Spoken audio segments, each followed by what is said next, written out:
안녕하세요. 이야기가 있는 송은당 하경서재입니다. 원령 이순옥 시인의 이 시집 하월가에서 빈 집이란 시를 대하면서 한강 작가의 그 유명한 채식주의자가 번뜩 다가왔어요.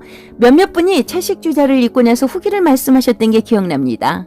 뭐랄까 뜨악해 했던 분위기였고 그중 한 분이 형부랑 그 짓을 했다고 표현을 해서 형부가 그 짓을 한 거죠. 책을 거꾸로 보셨네요. 마구 웃었던 기억이 진하게 남아 있습니다. 채식주의자는 3부로 나누어져 있죠. 채식주의자, 몽고반점, 나무 불꽃으로요. 한강 작가의 힐하버 시간이란 소설을 정말 좋아했었어요.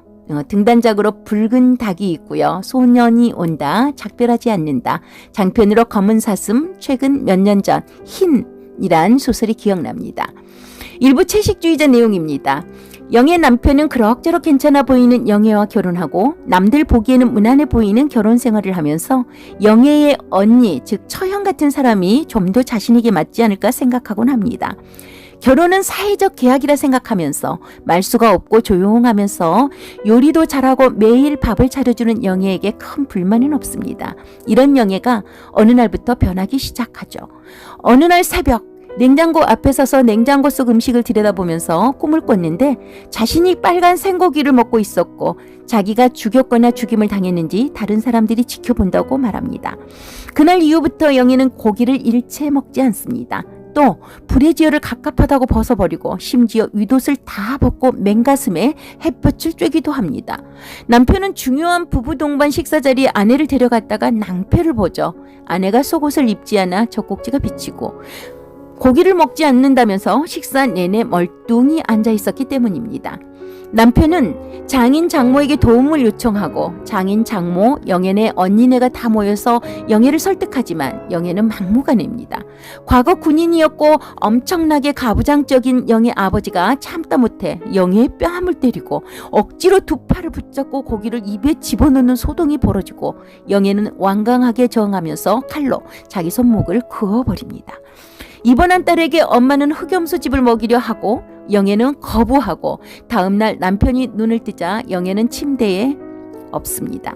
남편이 아내를 찾으러 밖에 나가보니 햇살이 드는 의자에 앉아서 환자복을 벗고 가슴을 드러내고 있었죠. 입에는 빨간 자국이 있고 손에는 새 한 마리가 들려 있었습니다. 2부 몽고반점은 영애의 형부의 이야기로 시작합니다. 비디오 아트로 활동하는 형부는 어느 날 아내로부터 영애의 몸에 몽고반점이 없어지지 않고 그대로 남아있다는 말을 듣게 됩니다.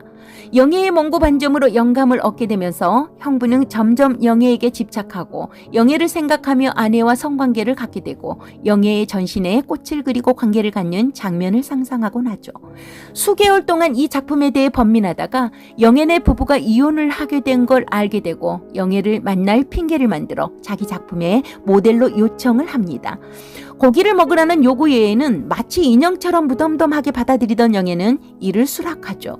영애의 전신에 꽃을 그려놓고 자신이 구상했던 대로 작품을 완성한 뒤에 형부는 엄청난 희열을 느낍니다.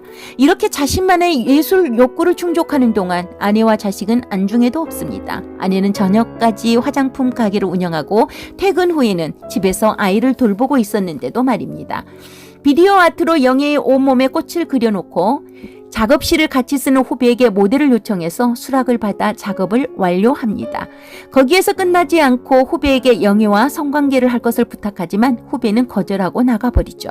후배에게 자신의 몸에 꽃을 그려달라 해서 형부는 영애 집으로 찾아가고 흰 시트를 깔고 비디오를 설치하고 관계를 갖습니다. 그렇게 찍힌 비디오를 다음날 아침 반찬을 가지고 온 영애의 언니가 보게 되고 언니는 경찰에 신고하고 정신병원으로 보내죠. 형부는 정상으로 판명되어 풀려나지만 영애는 정신병원에 있게 됩니다. 3부 나무불꽃에서는 정신병원에 있는 영애가 자신을 나무라 생각하고 아무것도 먹지 않은 채 말라갑니다. 영애는 물과 햇빛 외에 완강하게 음식을 거부합니다. 영애를 돌보는 언니는 마치 자신의 손이 나무의 뿌리이고 다리가 줄기인 것처럼 가랑이에서는 꽃이 필 것처럼 물구나무를 서 있던 영애를 떠올리기도 하고 남편이 영애를 생각하면서 자신과 성관계를 갖던 순간도 떠올리면서 어린 시절 아버지의 폭력 앞에서 움츠렸던 영애를 기억하며 정신병원을 전원하는 길에서 나무 불꽃을 바라봅니다. 사람은 많은 것을 담는 그릇이기도 집이기도 하죠. 무엇을 담느냐에 따라 그릇은 이름이 달라집니다. 올영 이순옥 시인의 빈 집을 정리하는 모습 함께 엿보실래요? 빈 집. 올영 이순옥. 너무나 조용해서 빛과 함께 굳어버린, 밤낮 가리지 않고 울어대던 닭, 배지도 않는 하늘을 향해 푸덕이던 기러기, 나른하게 누워버린 공기의 움직임에 반란하던 누렁이조차 멈춰선 시간 속에 갇혀 자기 안으로 침잠하고 주인의 색채로 가득 채워진 상쾌하고 화창한 마당, 기대와 불안이 얽힌 미묘한 눈빛으로 제 주인과의 거리를 잴 때 근심과 피곤이 두드리는 내 그림자, 너희에게 줄 것은 4월의 빗물을 닮은 시 한 줄뿐. 내게 집은 앞을 내다볼 수 없는 미지의 영역, 외로움이 아닌 예상치 못한 갈망으로 금지된 말과 행동을 벗어나